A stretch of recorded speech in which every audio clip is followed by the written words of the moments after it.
Genyu Jinu Jansan Pumage Sadum Pola Yatsen Chogi Nyudrumye Pumajum Eje Sudra Kordo Kadro Mampekor Je Sudadruche Jinje Labje Jesus Guru Pema Siji Hum Orjin Yujin Jansen Pema Gesadum Pola Yatsen Chogi Nodrunye Pema June Jesudra Kordo Kadro Mampekor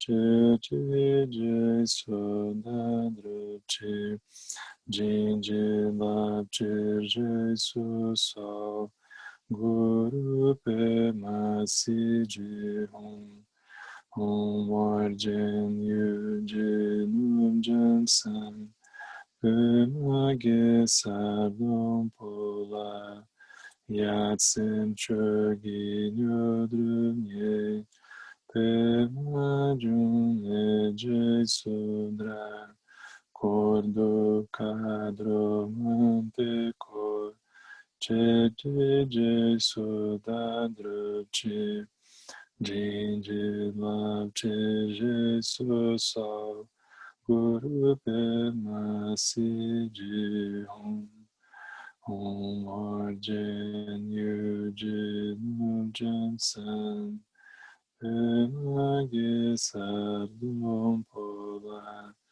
Yatsen Chogi Nyudrumye Pema June Jesudra Kordo Kadro Mampekor Je Sodadruche Jinje Labje Jesus Guru Pema Siji Senje Chodan Suchi Chonama Junchu Badu Dagni Japsuchi Dagi Jinso Jipe Sonanchi Drola Pinche Sanje Drupashu Sanje Chodan Suchi Chonama Junchu Badu Dagni Japsuchi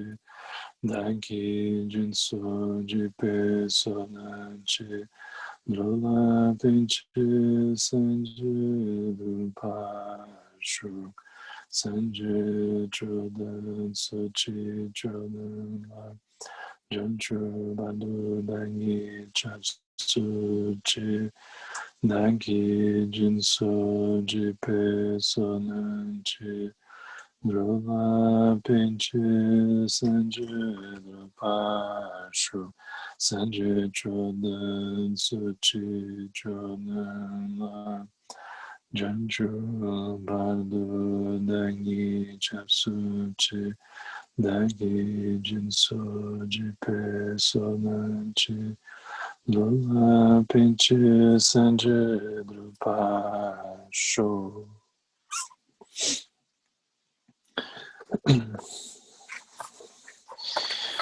gente vai continuar o estudo do Dança Mágica, esse texto do Tilly Norbu sobre os 5 elementos.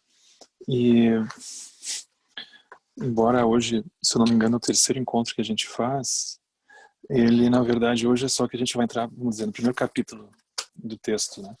Porque os encontros anteriores a gente viu a introdução ao tema.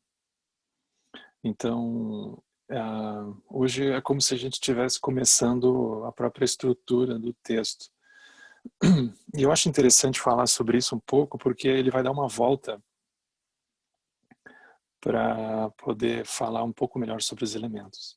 Então, por exemplo, vocês vão ver que no trecho que a gente vai olhar hoje, e eu acho que a gente nem vai conseguir olhar o capítulo inteiro, ele não vai falar de maneira muito direta sobre os elementos em si mesmo, né?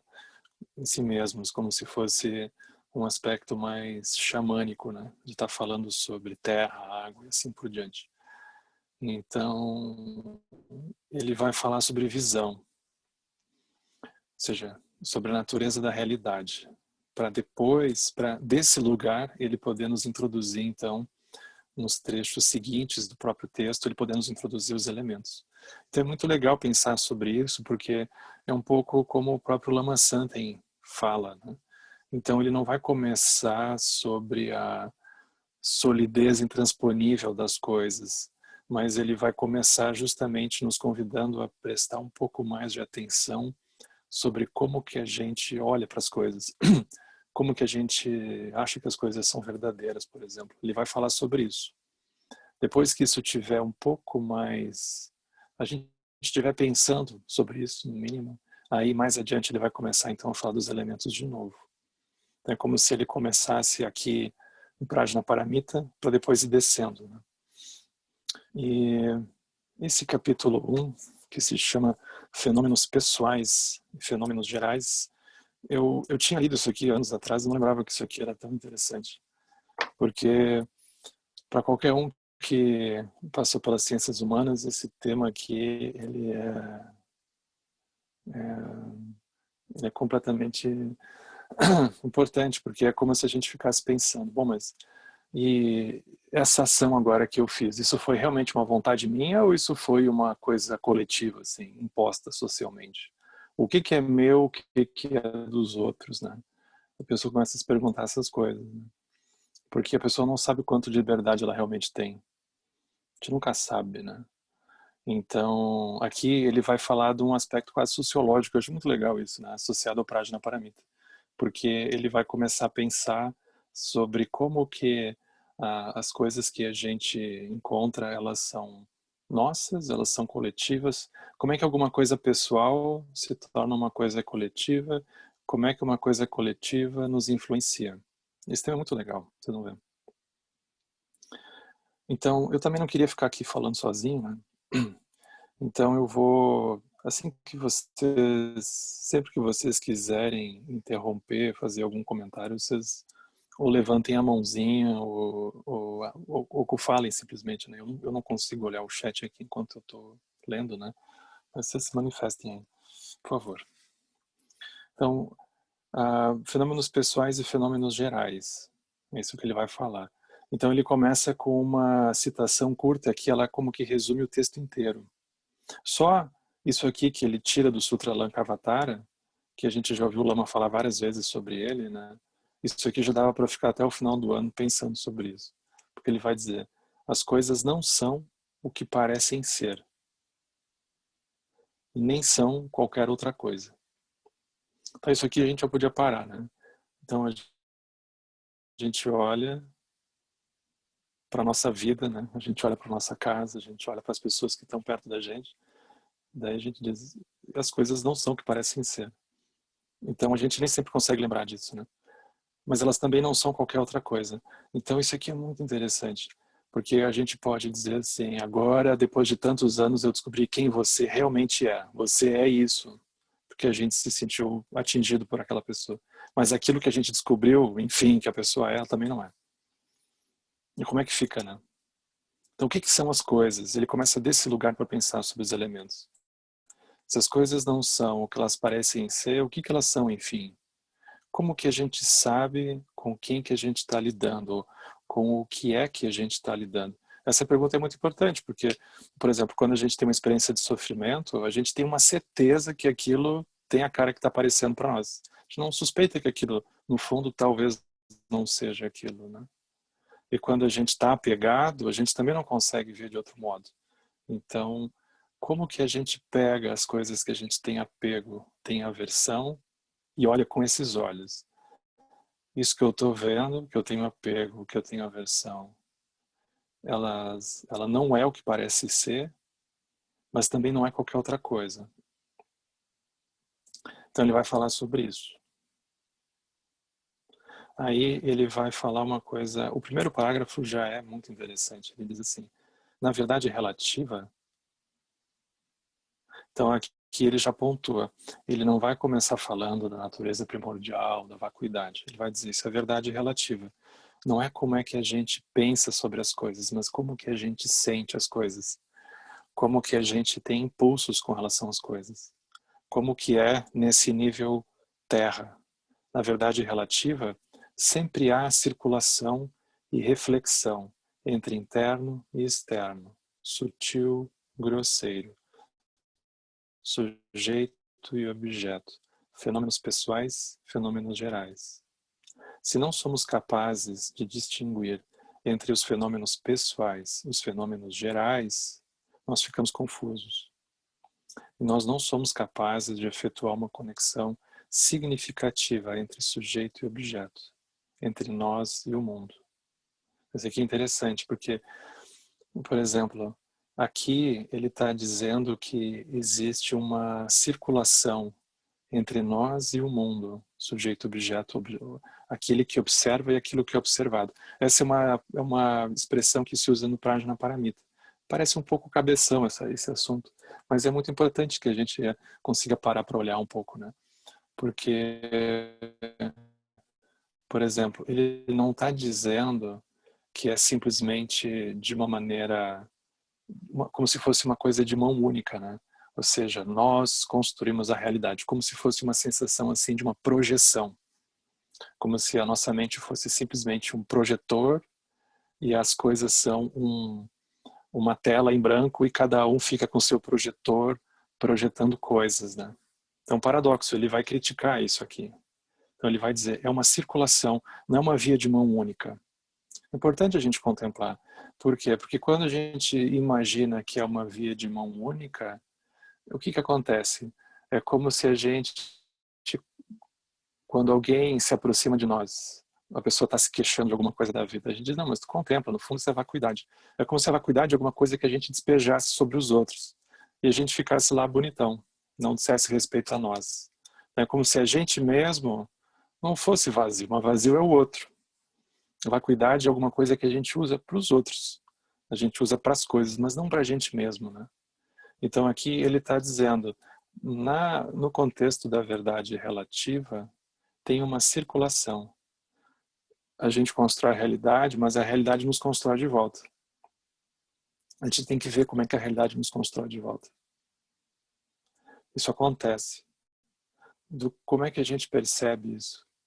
Aí é fácil, porque aí tem uma única pessoa na família que é budista, vamos supor que seja a gente. O resto não é. Aí mesmo que a pessoa comece a ter umas ideias sobre o que fazer da vida a partir do budismo, ela começa a ficar irritada, porque ela é reabduzida por uma paisagem em que ela se sente uma lunática, ali, no meio uma alienígena, no meio daqueles seres ali que não entendem nada como que as coisas são. Então a gente é reabsorvido pelo social, a gente é reabsorvido pelo coletivo, né? Por aqueles que estão ao nosso redor. Eles que vão oferecer a sensação do lugar para a gente viver. É muito interessante olhar isso, porque a gente não consegue furar isso como se fosse uma coisa sozinha, né? Uma coisa heróica. Então ele diz, tem uma circulação.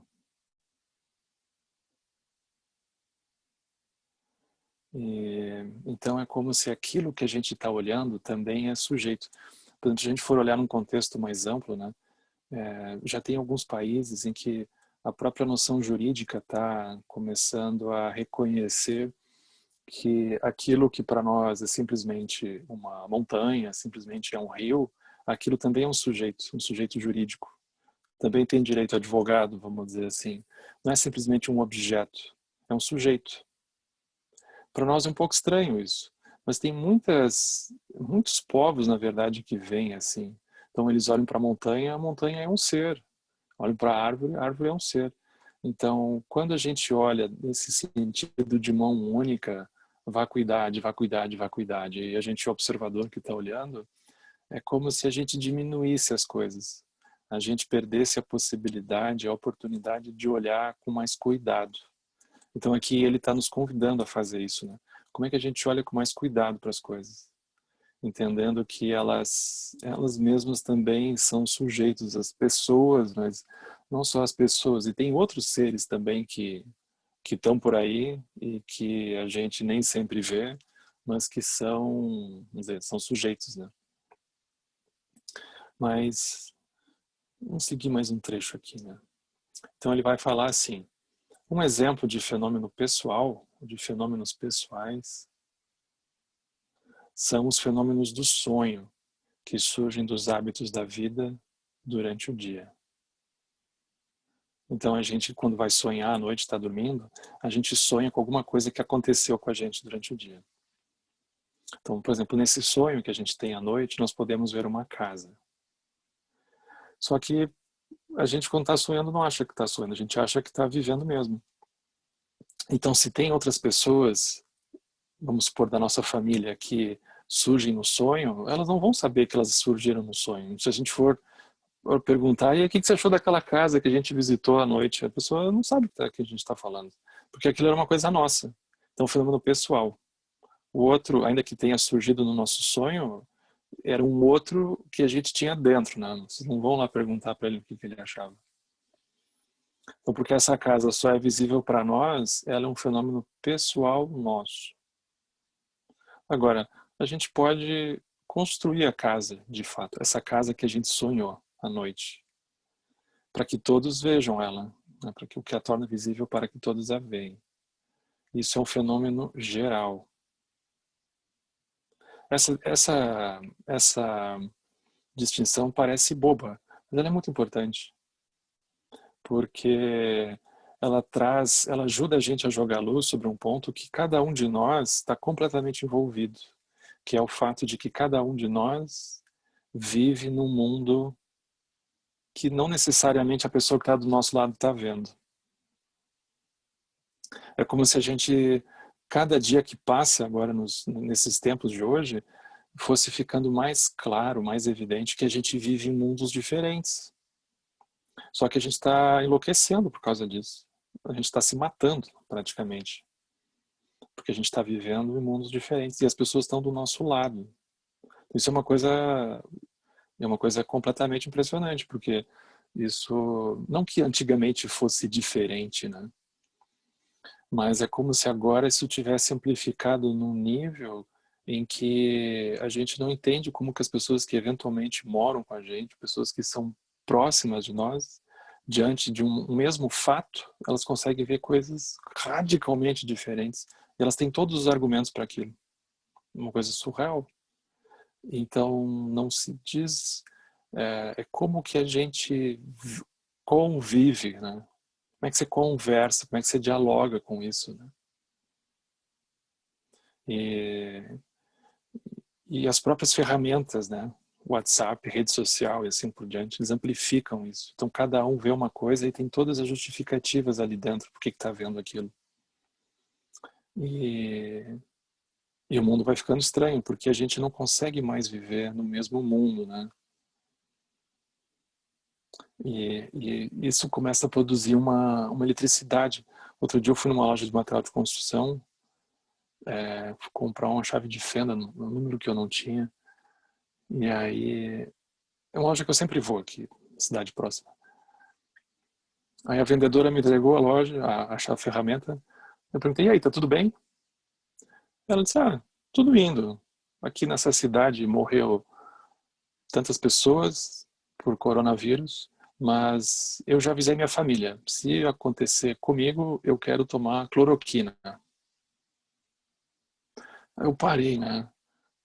Pensei que isso que é um salto quântico, né? Como é que de uma chave de fenda a gente foi parar na cloroquina, né? Aí eu fiquei pensando, eu acho que se eu pedir uma fita isolante, ela ainda vai dizer que é culpa do PT. Então isso está à flor da pele, né? Isso está à flor da pele. Como é que a gente convive com essas coisas? Isso está dentro de casa, pessoal. As pessoas estão vendo coisas alucinadas, assim. E cada um está vendo alguma coisa alucinada, à sua própria maneira. Então isso que o Lankavatara Sutra fala. As coisas não são o que parecem, mas elas também não são alguma outra coisa. Como fazer, né? Como fazer para entender? Então, essa é a pergunta, né? Como é que alguma coisa que aparentemente é individual ou de um grupo pequeno, ela se torna coletiva? E não adianta a pessoa dizer que aquilo é vacuidade, simplesmente, porque aquilo tem um impacto na vida da pessoa. A pessoa, ela é construída a partir do lugar dela. Como é que a gente se relaciona com isso? Então, ele vai trazer um ponto que eu acho muito importante a gente pensar, né? Então, ele vai explicar isso, né? Ele vai dizer, os fenômenos gerais, eles são os hábitos geralmente visíveis ou objetivos de grupos de pessoas ou sociedades que são compartilhados de forma coletiva. As diversas expressões dos fenômenos pessoais confluem para criar os fenômenos gerais, que por sua vez deixam resíduos na forma de ainda mais fenômenos pessoais. Ele vai dizer, por exemplo, um estilista ele pode apresentar uma nova moda a partir do seu fenômeno pessoal. Essa moda, ela então pode se tornar um fenômeno de um grupo, que inspira, por sua vez, um outro estilista, que por sua vez também cria uma nova moda derivativa. Então tem uma circulação, tem uma construção mútua.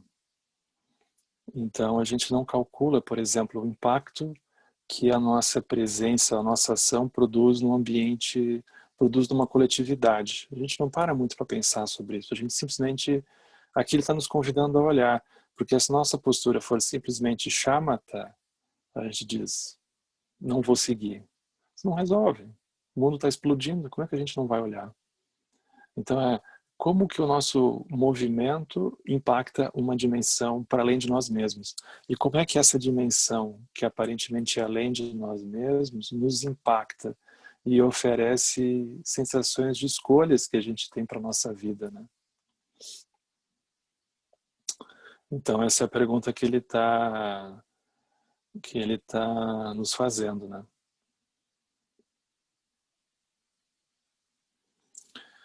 Aí, eu vou pular uma página aqui, se vocês me permitem. Não sei se alguém quer dizer alguma coisa, mas eu vou pular uma página aqui, porque ele vai falar, ele vai dar um exemplo aqui sobre essa noção, né? Então, por exemplo, para quem vive num lugar em que só conhece açúcar branco, a pessoa não precisa dizer que açúcar é branco, a pessoa diz açúcar. A mesma coisa se a pessoa vive num lugar que só tem açúcar mascavo, a pessoa não vai dizer açúcar mascavo, a pessoa não, dá o açúcar. Agora tem muitas variedades, né? Tem açúcar, tem mascavo, tem o branco, e aí começa a surgir os adoçantes, e aí tem um monte de coisa que começa a surgir, né?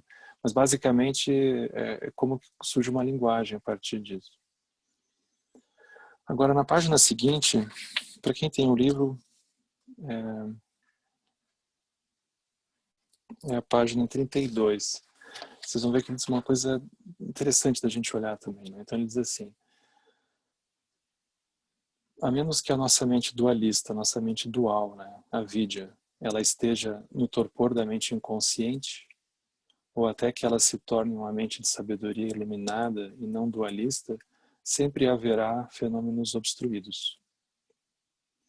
Então, onde quer que os fenômenos estejam obstruídos, sempre há concepções verdadeiras e falsas.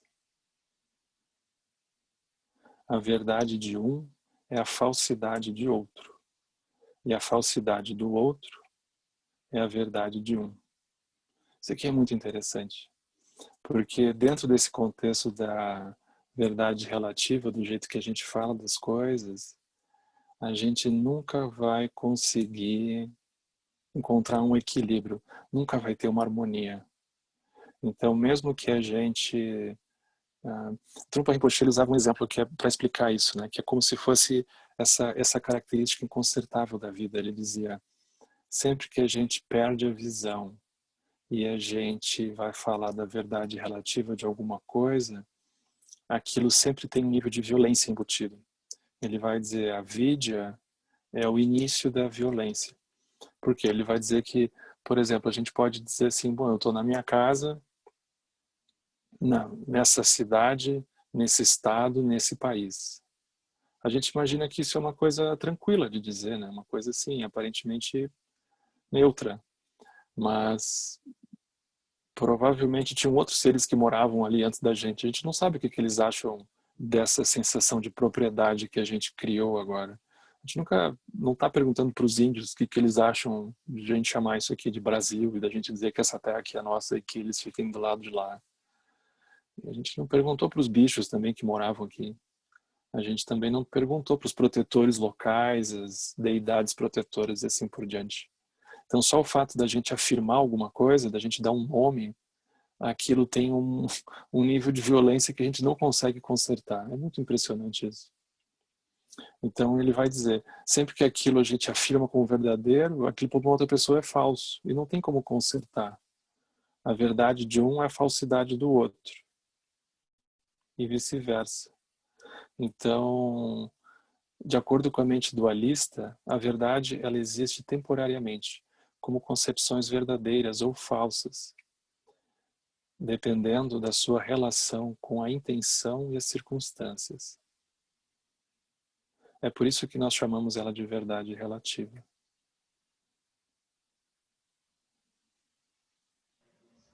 Então, por Henrique, exemplo, no sistema da verdade... Oi, a Giz. oi Giz.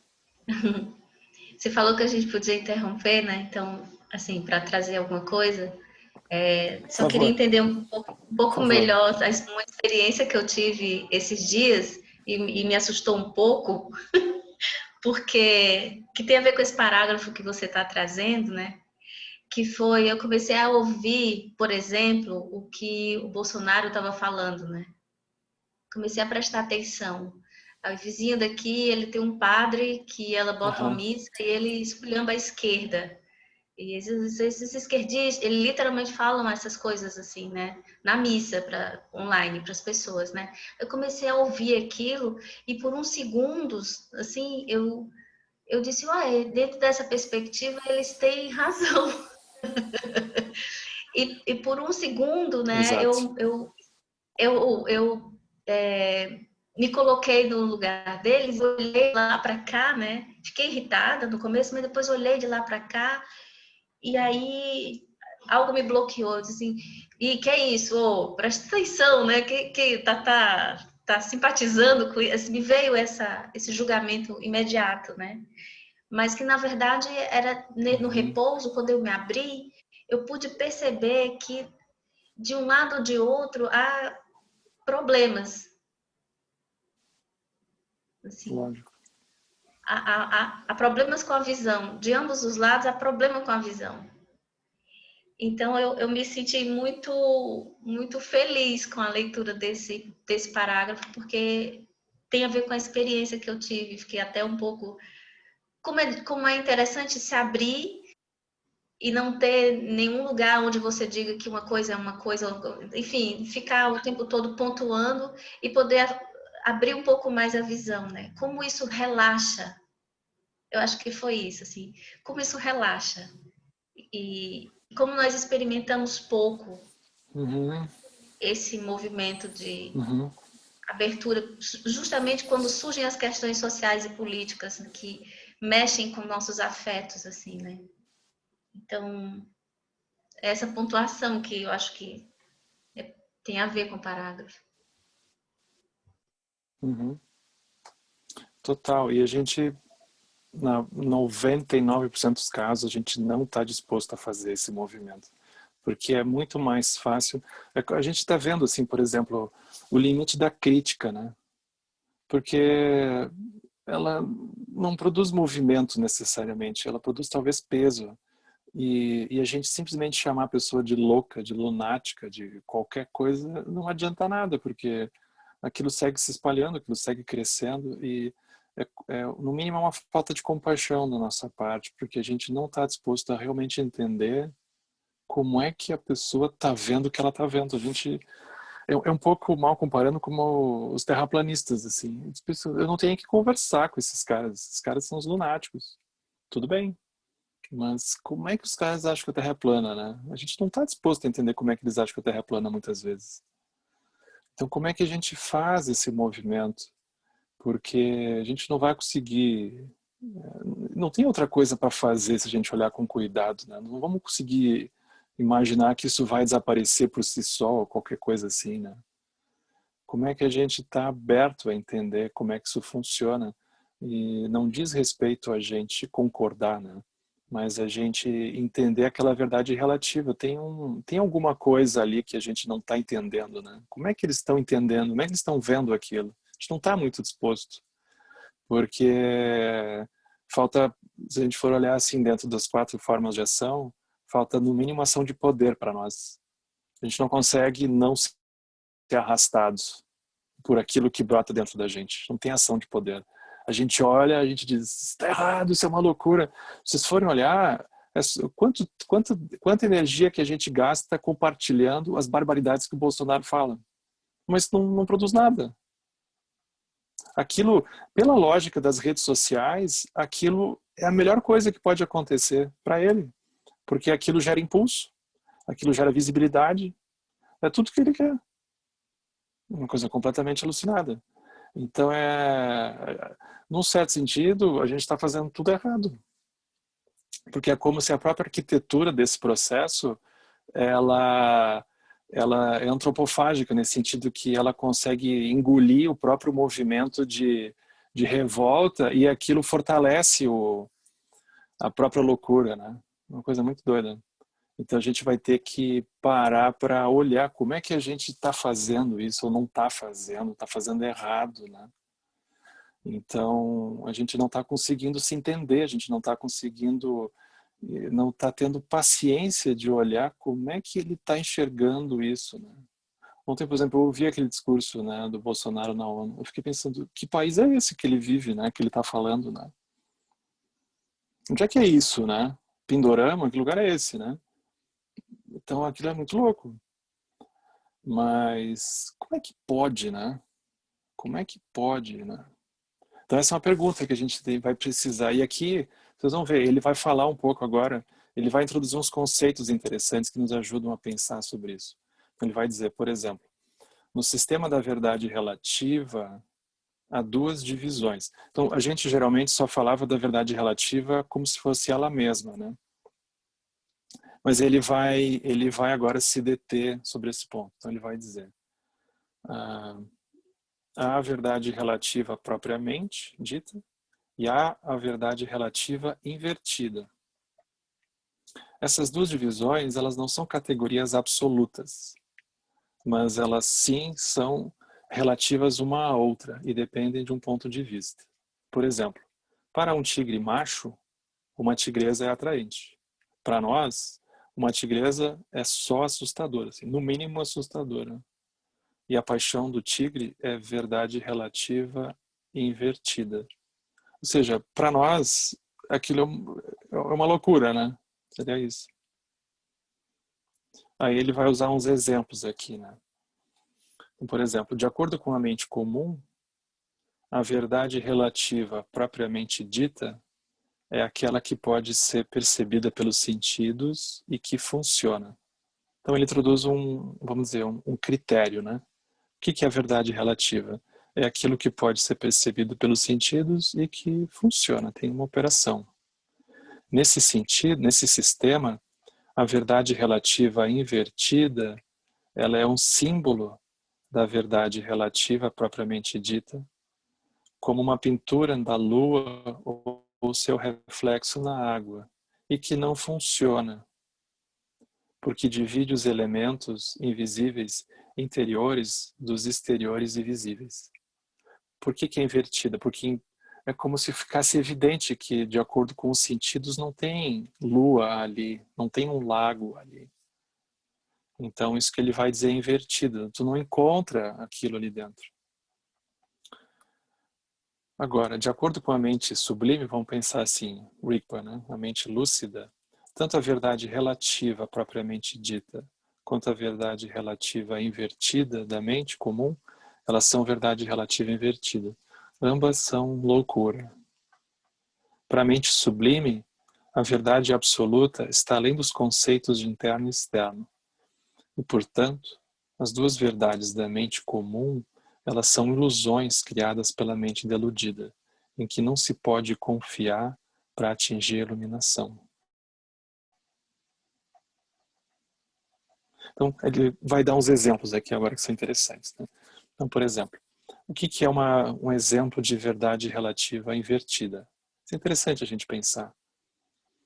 Então, ele diz assim, por exemplo, a verdade relativa invertida dos fenômenos pessoais, os fenômenos assim, nossos individuais, ela pode ser a verdade relativa propriamente dita para os fenômenos gerais.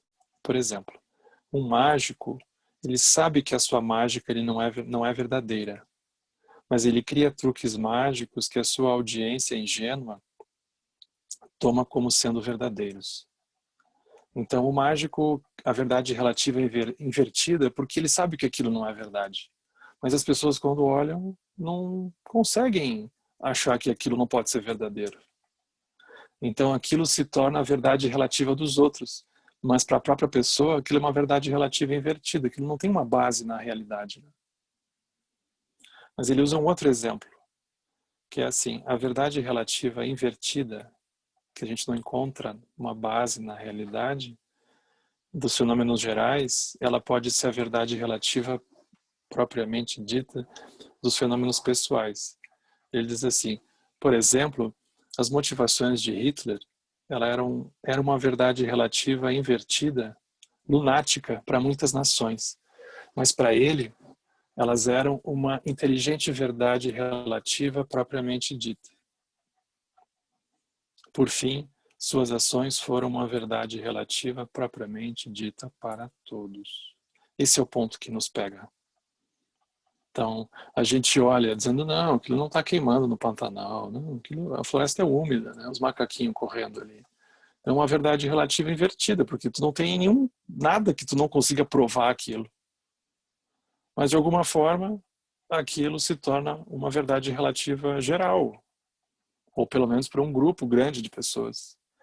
Sendo isso ou não sendo isso, aquilo nos afeta. Porque a temperatura aquece, porque os bichos morrem, as pessoas morrem, os índios morrem, as plantações desaparecem, aquilo nos afeta. Então tem uma eficácia ali dentro. Tem uma eficácia. Negativa, mas tem. Henrique. Oi. Então, sobre isso aí, né, que foi dito antes, e você está falando aí, que até uma vez eu achei bem legal, que eu acho que foi o Lama, né, que ele disse isso, né, que isso que você leu no texto, que o cara lá do nazismo, né, ele matava 300 num dia, mas de noite ele dava comidinha pro gato, né, e tocava de repente piano com a filha, né, tal, né. Então, esse é um negócio assim que o cara pensa, né? Quer dizer, que tem uma lógica, né? Que eles não estão ali. Até naquele filme do menino, eu vi no avião esse filme, não me lembro, o menino aquele que era nazista, fanático, e fez amizade com a menina hebreia, e aí ele foi vendo que ela era humana, né? E no momento que ele viu que ela era humana, ele foi abandonando aquele paradigma que deram para ele, né? Que era o paradigma do não humano. Aí que ele se movia naquele paradigma. Ou até aqui em Santa Catarina, né, no final de 1800, os italianos, não estamos falando assim de 500 anos atrás, os italianos que foram para ali, para o sul de Santa Catarina, desculpa, eles pagavam os bugreiros, né? Então o cara pagava a cada 2 orelhas do índio, né, do bugre, eles ganhavam tanto, né? Então os bugreiros matavam os índios, porque eles se consideravam não humanos, né?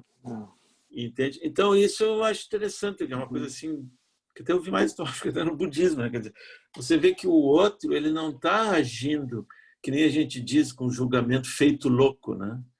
Ele está agindo... É isso, o filme é esse aí, Yo-Yo Rabbit, eu vi isso aí. Então, o cara não está agindo, ele está agindo a partir de um paradigma, entende? Por exemplo, que nem no caso esse do Bolsonaro, da ONU, aquilo é estratégico, né? Aquilo não é uma coisa assim que o pessoal então vai para a rede social, tá louco. Ele está pedindo voto, ele foi para a ONU para pedir voto para os crentes fundamentalistas e para os católicos de direita, que estão sustentando ele, tanto que nas campanhas eleitorais, nas pesquisas, ele, infelizmente, está bem, né? Então, é uma coisa que eu acho legal no Lama, ou isso que você está mostrando aí, é a gente não partir para aquele negócio de achar que não tem uma racionalidade do outro lado, né?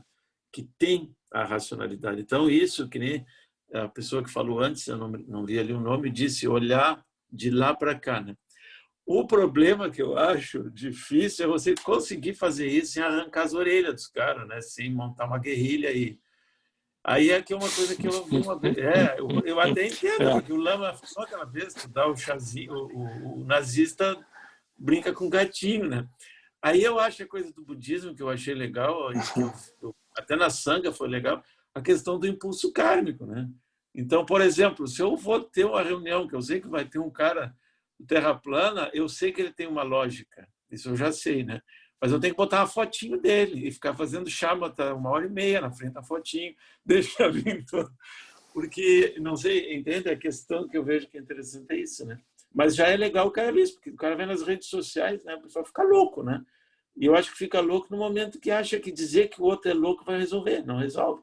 Então, tem um amigo meu, ele está doente, ele está tomando até remédio, porque ele surta, né? E eu concordo com ele, assim, no sentido que eu discordo do que ele discorda. Mas aí eu digo, cara, tu tá perdendo a saúde, vem fazer meditação aqui com a gente. Então, eu falei, mas assim, então acho que tem essas duas coisas, né? De um lado, a gente vê que tem uma lógica. Porque senão, e de outro lado, se a gente não lidar com o impulso kármico que emerge naquilo, o cara perde essa estribeira total, vira justiceiro. Então, acho que um negócio meio assim. Não sei como é que você vê isso aí, que você lidou lá com a moça lá da loja. Total. É porque a gente tem que ver... É como se a gente tivesse que ver o outro dentro da gente, né? A gente tendo aquilo, né? Todo mundo tem uns bons pedaços terraplanistas, assim, né? Que são aquelas coisas que não têm fundamento na realidade nenhum e a gente se convence que tem, né? Todo mundo já fez furadas dessas, assim, né? Que a pessoa tenta comprar um carro, né? Quem comprou carro usado sabe como é que é, né? A pessoa compra, todo mundo olha e diz, não, isso aqui, olha ali, ó, tá torto, ele tá vazando. Diz, não, tá bonito. Uma roubada completa. A gente tá cheio de exemplo terraplanista na vida, né? Namoro terraplanista. Não tinha como dar certo aquilo, não tinha jeito, né? E a gente insistia, né? Dava murro em ponto de faca, né? A gente tá cheio de exemplos terraplanistas, assim, guardadas as proporções, claro, né? Óbvio, né? Mas é o fato de que a gente está cheio de regiões que aquilo não tem um fundamento assim necessariamente lógico, é kármico, né? É um impulso. E então isso é como se fosse um ponto de saída, né? Para gente olhar isso melhor, né? E ele vai seguir falando mais sobre essas coisas, né? Mas aqui é uma coisa interessante, porque a gente está rodeado disso, né? Não tem um grupo de WhatsApp de família, não tem nada que a pessoa não bata o olho, que isso não tenha de alguma forma se infiltrado, né? Então isso de alguma forma domina de maneira direta e indireta, né, a nossa energia, né?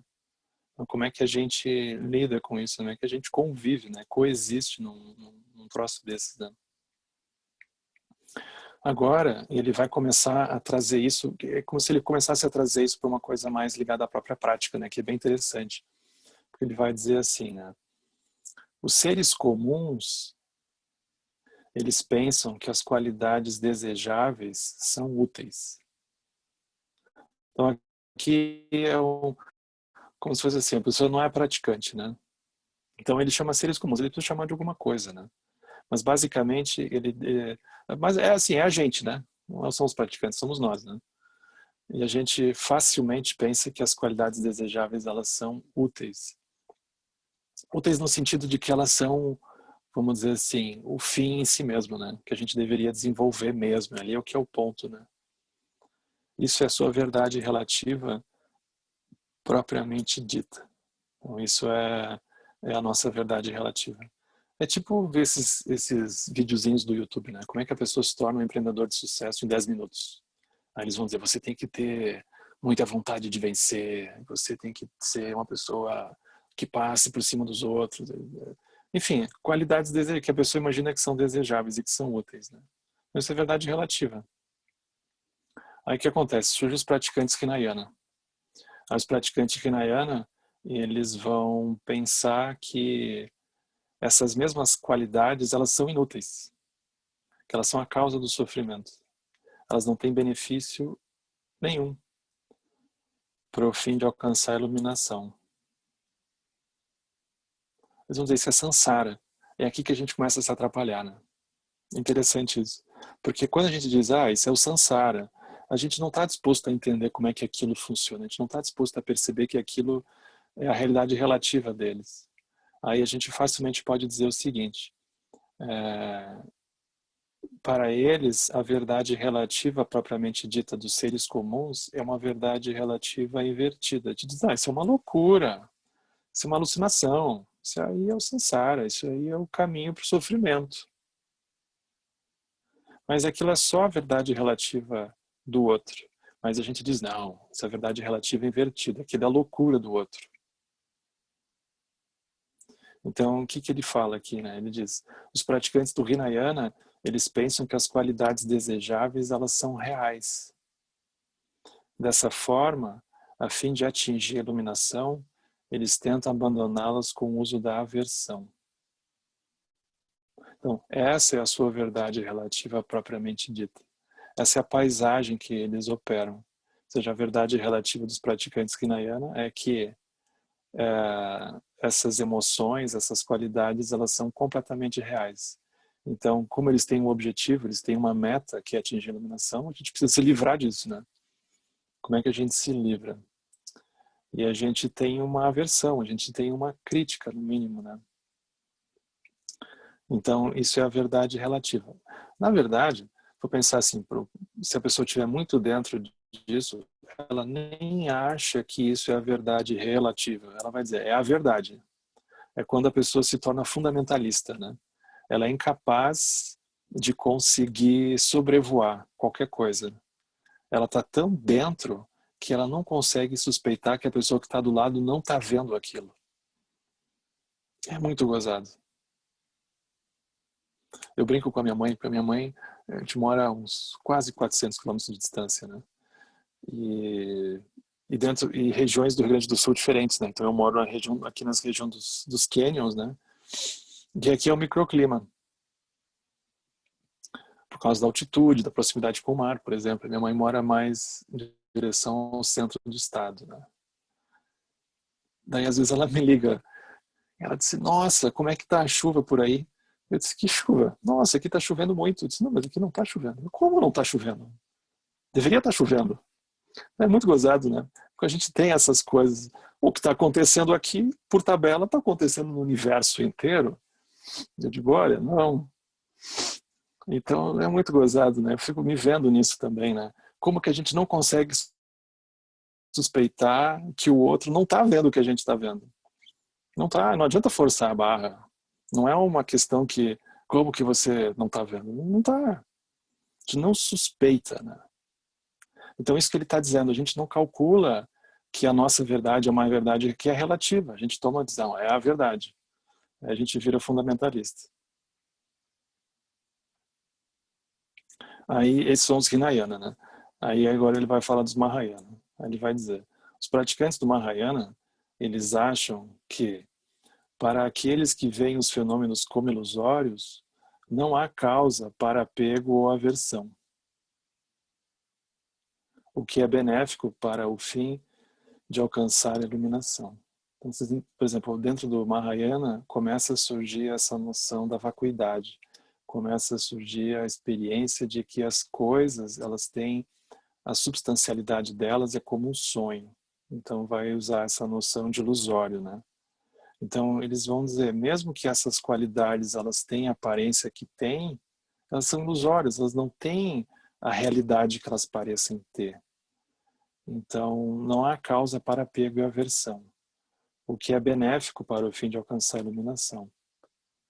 Então eles vão dizer, para eles a verdade relativa propriamente dita do Hinayana é uma verdade relativa invertida. Ou seja, tu não encontra a realidade profunda dentro dela. É um tipo de sonho, uma loucura, uma realidade invertida.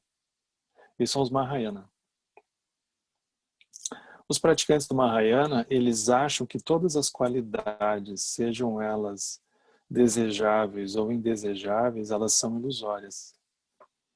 Essa é a sua verdade relativa, propriamente dita. Isso aqui é muito legal, porque ele pega cada um e ele olha cada um no seu lugar. Isso aqui é a prática da sabedoria do espelho, né? Isso é a própria prática da compaixão ao mesmo tempo. Ele consegue olhar com profundidade como é que o outro está vendo o que ele está vendo. Com todos os detalhes. Então ele vai dizer na sequência, aí vem os praticantes do Vajrayana. Os praticantes do Vajrayana interno acham que todas as qualidades como fenômenos puros das deidades é um benefício para o fim de alcançar a iluminação. Para eles, a verdade relativa propriamente dita do Mahayana é uma verdade relativa invertida. Por quê? Porque quando a gente diz que é um sonho, que aquilo é ilusório, tem um nívelzinho de crítica embutido. A gente não suspeita que talvez tenha. Mas é como se a gente não conseguisse ver aquilo de uma forma pura, como ele vai dizer aqui, ou como uma forma em que tu não precisa decompor aquilo para então se dar conta que aquilo é vazio. Então tem um nível de oposição, né? Ou um nível de crítica, né? Como se a gente tivesse que estar o tempo todo se lembrando que aquilo, enfim, é vazio. Não tem uma fluidez, né? Como ele vai dizer que acontece quando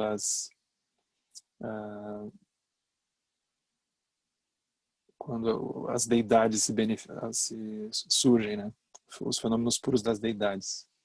Então eles vão dizer, esse pessoal do Mahayana é tudo louco, né? Isso é uma verdade relativa invertida.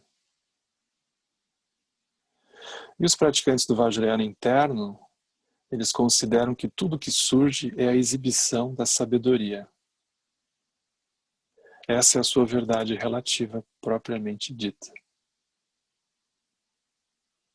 Então aqui não tem nenhuma oposição, né? Exibição da sabedoria.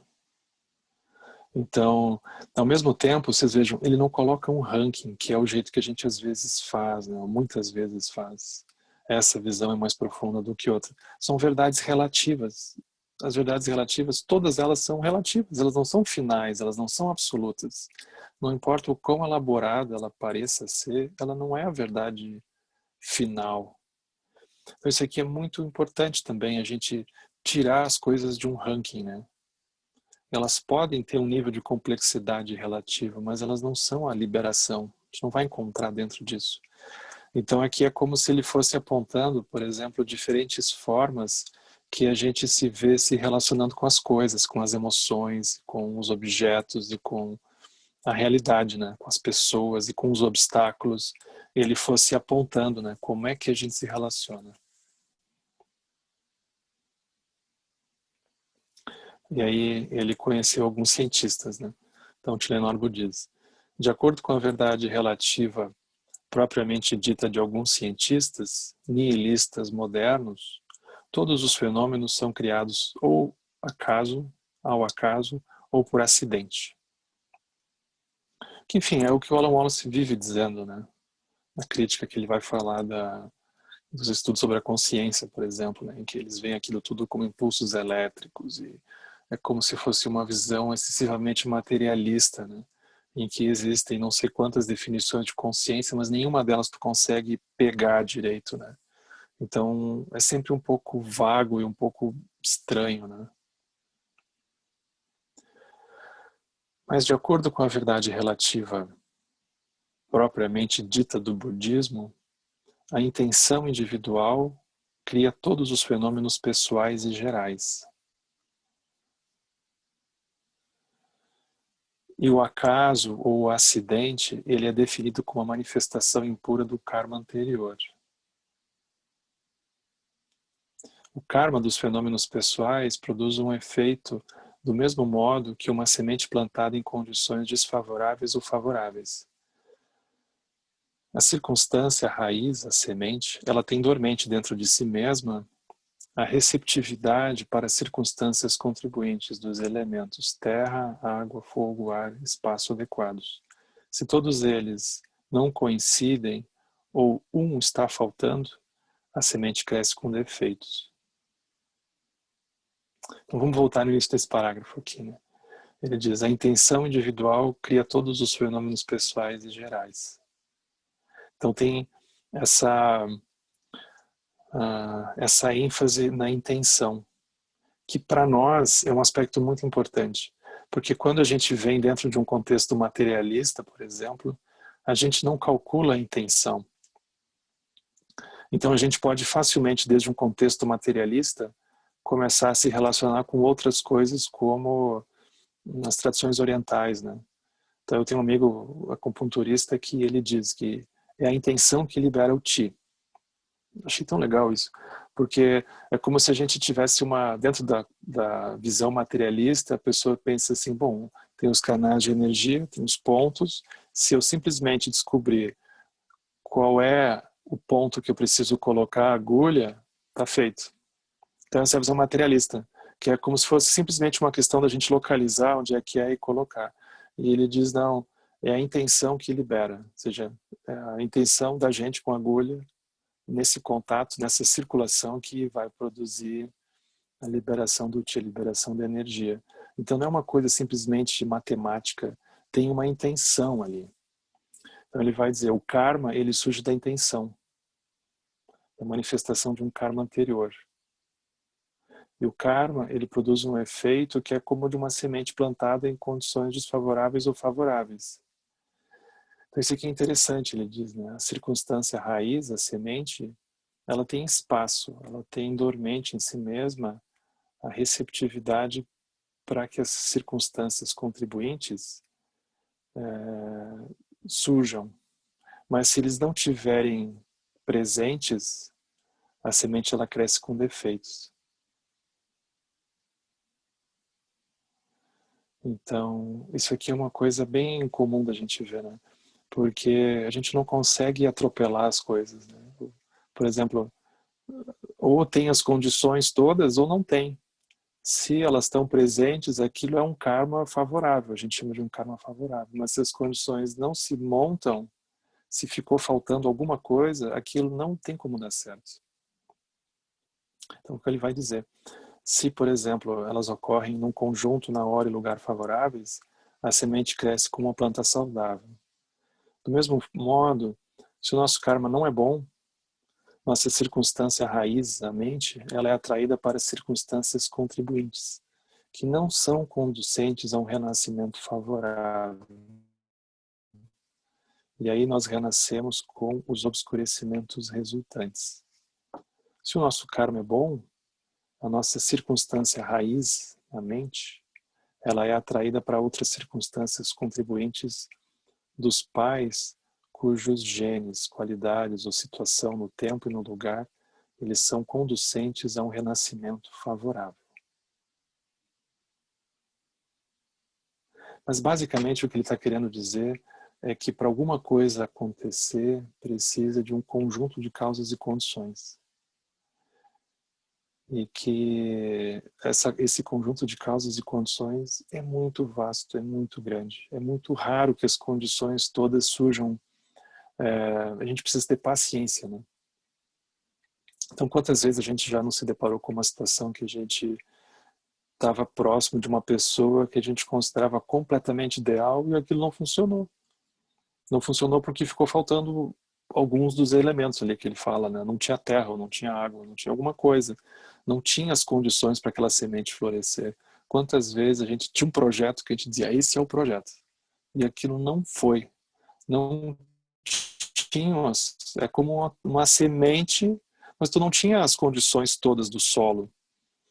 Tu não tinha terra adequada, tu não tinha a umidade adequada, tu não tinha o calor adequado, não tinha.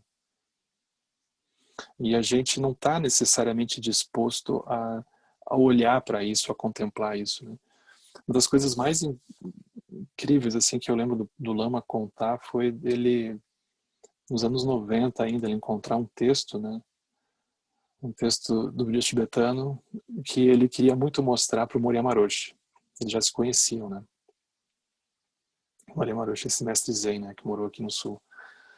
E eu lembro do Lama contando que queria mostrar aquele texto para o Moriyama Roshi. E aquilo se passaram, acho que mais de 15 anos. E o Morema Roshi desapareceu, né? Teve o tsunami, aquele Fukushima, né? 2011, nunca mais viram Morema. Eu lembro o Lama lastimando depois, assim, né? Eu não consegui mostrar aquele texto do Morema. E eu, na época, eu achei aquilo muito estranho, né? Porque eu pensei, pô, 20 anos, né? Vocês ficaram aí, não foi lá e mostrou o texto para ele, né? Então, era tão simples, né? Parece tão simples. Mas é essa visão calma, né?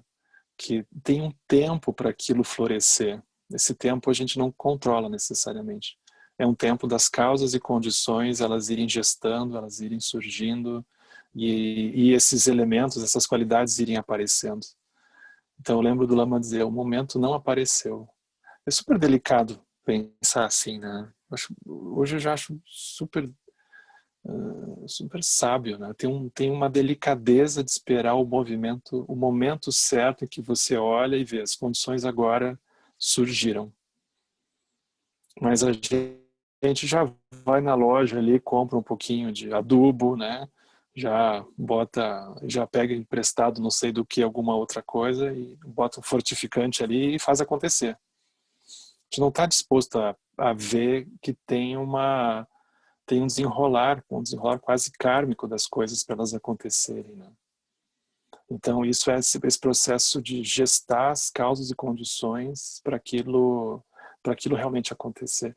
Então não é porque a gente simplesmente tem uma ideia ou tem alguma coisa fantástica que aquilo vai acontecer. Tem um conjunto de causas e condições ali, né? Então isso que ele está dizendo aqui.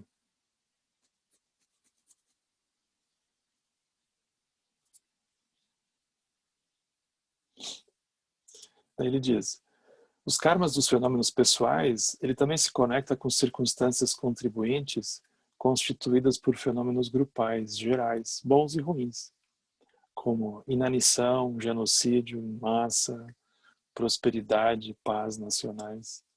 Então, a gente tem alguma conexão kármica aí com o que está acontecendo, né? Então, são expressões kármicas internas e externas que se conectam. Então, os fenômenos pessoais de pessoas que não acreditam no karma muitas vezes atraem fenômenos grupais gerais ruins, porque são baseados na crença do poder do ego dos elementos grosseiros. Porque é como o que ele diz aqui que atraem fenômenos coletivos ruins, é porque a gente começa a atropelar esse movimento, esse fluxo natural das coisas, né? Começa a dar tudo errado. É o que a gente tem visto, né? Começa a dar tudo errado. Porque a gente começa a atropelar as coisas, a gente começa a atropelar esse ritmo, né?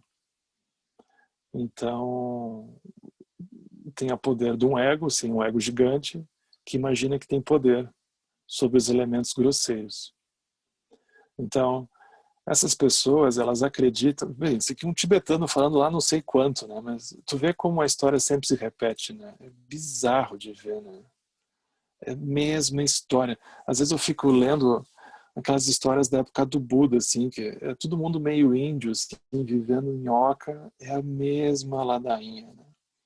Aí surge um imperador que se acha montado num cavalo, não sei o que, imagina que vai decepar, não sei o que, e aquilo dá tudo errado com o tempo, né? Inevitável, não tem como dar certo. Os tibetanos era muito interessante, né? Porque os tibetanos, eles como que escapam dessa estética. Tem uma história tibetana que eu gosto muito, né? Eu acho que representa bem o espírito tibetano, que é a história de um rei megalomaníaco, que ele tinha uma montanha perto de onde ele morava. E aí um dia ele chama os súditos, assim, o exército, e diz: olha, eu quero que vocês cortem fora, arranquem o topo daquela montanha, porque está fazendo sombra aqui de manhã no meu palácio, né? Eu não quero essa sombra, vocês vão lá e tirem fora o pedaço de cima da montanha. Aí os tibetanos se olharam assim, e, bom, vamos lá. E aí eles começam a fazer aquilo, e eles veem que aquilo é infinito, né? Imagina, tu tirar na mão, né? Uma enxada, tu tirar um pedaço de uma montanha, né? Aí eles se olham e dizem assim, olha, é mais fácil arrancar a cabeça dele do que a cabeça da montanha. Fechado. Aí eles vão lá, decepam o rei e resolvem o problema, né? Então, Boa, os boa essa, tibetanos, uma boa eles eram instrução muito de práticos nesse meditação. sentido, né? Acho muito interessante. Não, não, não fui eu, viu? Não fui eu. Se eu li aí. Não fui eu. Mas enfim, dá tudo errado, né? E essas pessoas acreditam que os fenômenos podem ser encerrados através dos meios dos elementos grosseiros. Ou seja, imaginam que mexendo nas circunstâncias aquilo resolve.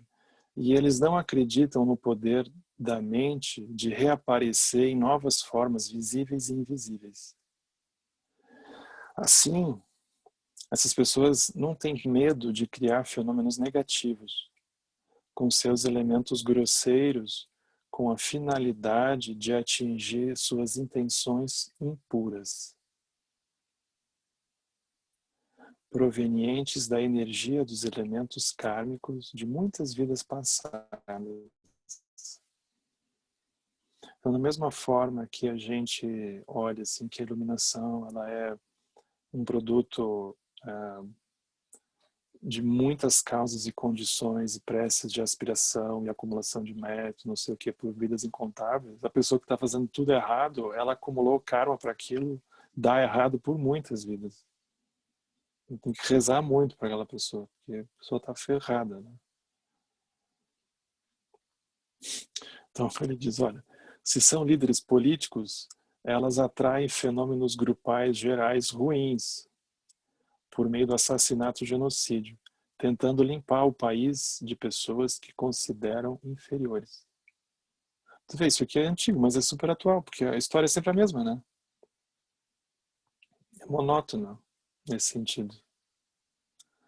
Por outro lado, líderes políticos que entendem a natureza do karma, eles sabem que a mente não morre nunca e que os inimigos de um país ou os fenômenos negativos, eles não podem ser eliminados por meio de elementos grosseiros, tais como assassinato ou genocídio. Tu não consegue ultrapassar o mal por dentro da maldade, né? Não é pelo sequestro, não é pela morte que os elementos níveis grosseiros eles se resolvem. Ele diz, Gandhi era um líder desse tipo. Ele entendia que os fenômenos positivos eles deveriam ser criados pela intenção e por meio dos fenômenos pessoais da sua mente pacífica criar fenômenos gerais pacíficos. Ele, para concluir esse tema, né, a gente terminar o estudo também, deixar um tempo para a gente falar um pouco, mas ele diz assim, independentemente das nossas tendências políticas, independentemente, nós sofremos um vai e vem entre os fenômenos gerais e os pessoais. O que está o nosso problema, né? Sofremos num vai e vem de fenômenos gerais e pessoais. Às vezes, por meio de um acordo com os fenômenos gerais, então um acordo seria assim, um quase consenso, uma multidão, um conjunto, um movimento de pessoas numa certa direção. Nós nos libertamos e nos revoltamos contra os fenômenos pessoais de um ditador mau. Então nós elegemos um novo líder, que cria novos fenômenos gerais, ou seja, ele cria uma nova visão para aquele país, para aquele povo, né? Ele cria um novo fenômeno geral. Isso aqui passou, agora esse aqui vai acontecer. Que com o tempo nós vamos querer mudar novamente. Sejam nossos fenômenos bons ou ruins, o fenômeno geral do samsara está circulando sempre. Muito importante contemplar isso. Tem uma insatisfatoriedade de base, porque a gente nunca penetra no âmago da coisa, né? A gente nunca vai para a natureza profunda da realidade, do mundo interno, né? A gente não olha isso. Então, o fenômeno geral do samsara está sempre circulando, está sempre em movimento. A gente nunca consegue segurar de verdade, né?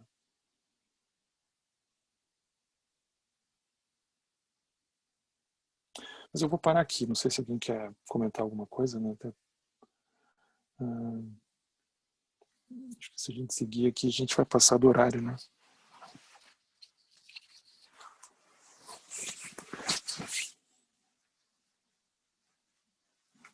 Acho interessante esse tema. Ele, como que, por um lado, ah, não é muito falado, né? Porque, enfim, os textos aparentemente são muito práticos, né? Bom, forma vazio, vazio é forma, e olha isso, olha aquilo. Mas interessante ele trazer essa visão mais coletiva, né? Porque, enfim, é o que a gente vive, né? É o que a gente vive.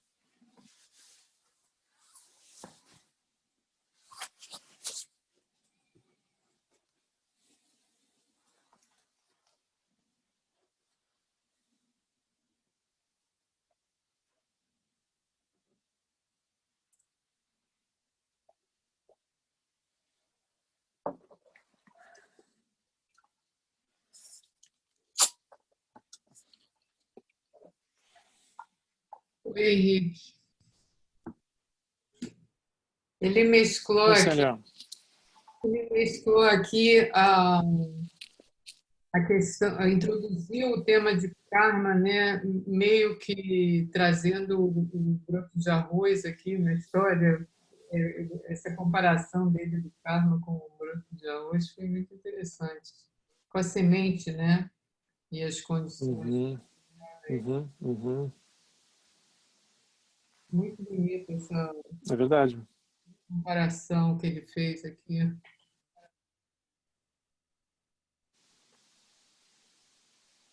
Esse livro é bastante denso, né?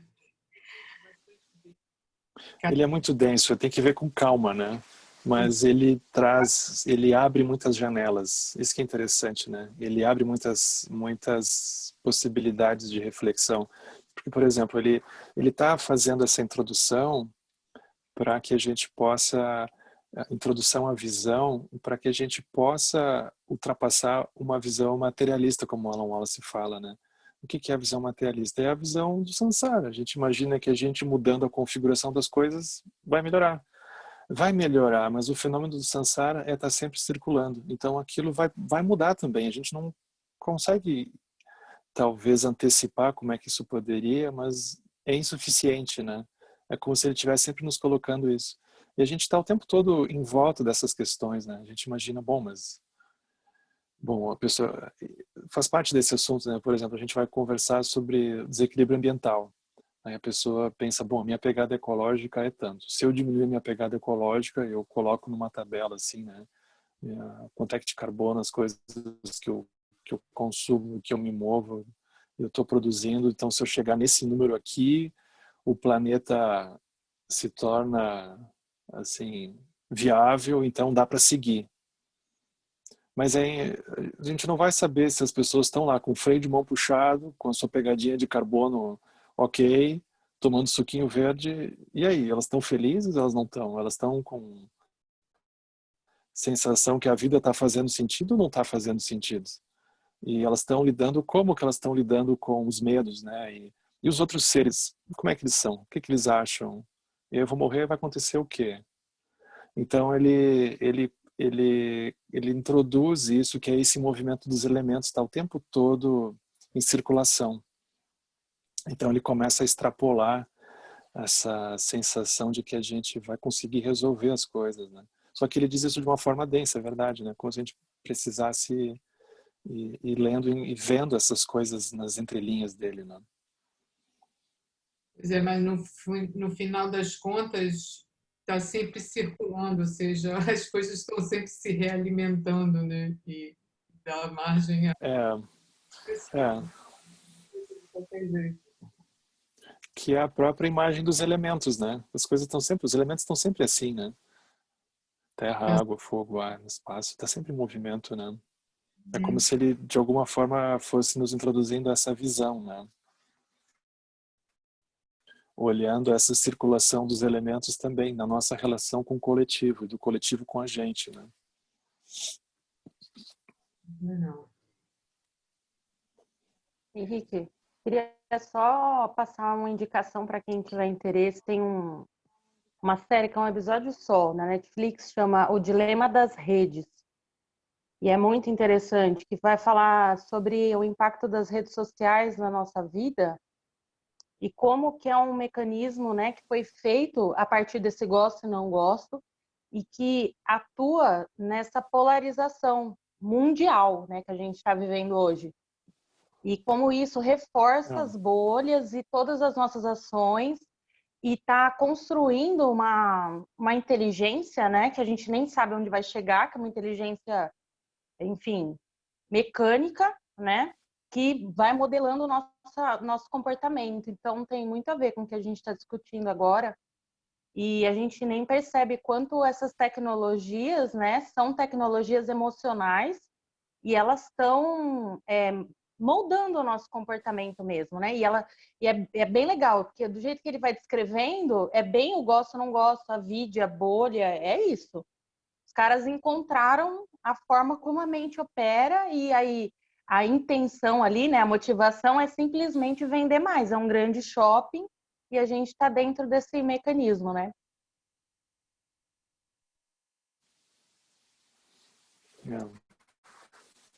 É bem isso.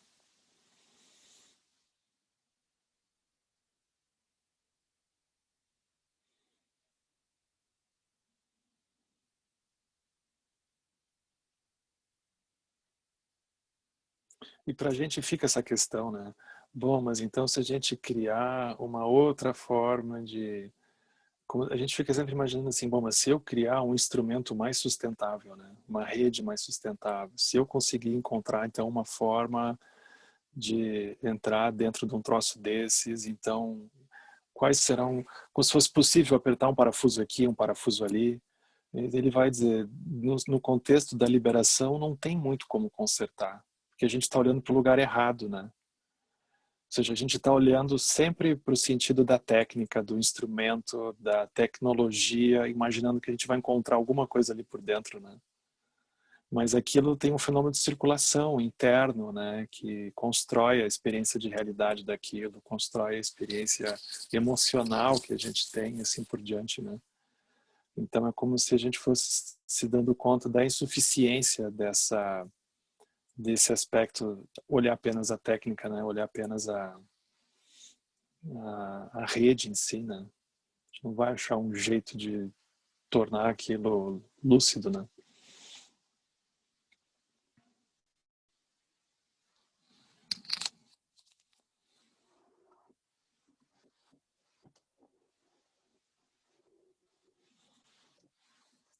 Mas eu acho que a gente chegou no nosso horário já, pessoal. Daqui a pouquinho, acho que o Lama vai entrar, né? Então a gente faz a dedicação. Que os méritos deste encontro se expandam e toquem a todos. Que o Mestre Universal da Paz e da Compaixão, Sua Santidade o Dalai Lama, juntamente com todos os mestres de todas as tradições que veiculam essa mensagem, tenham longa vida. E todos estejam a salvo de gerar pensamentos negativos, o obstáculo mais destrutivo. Que esses pensamentos nunca surjam em nossa mente. E que todos os seres também estejam livres de pensamentos negativos. Quem Lobcho Sun Ring Loche Zandin Sa Sun Cha Pa Pel Droju Cho Sun Manan Midral do Sun Bele Show. Obrigado, pessoal. Obrigada, Tchau, Henrique. tchau, Henrique. Obrigado, pessoal. Obrigada. Boa noite, pessoal. Obrigado, boa noite. Muito Eu, bom, Henrique. Henrique. Obrigada. Boa noite a todos e Não. todas.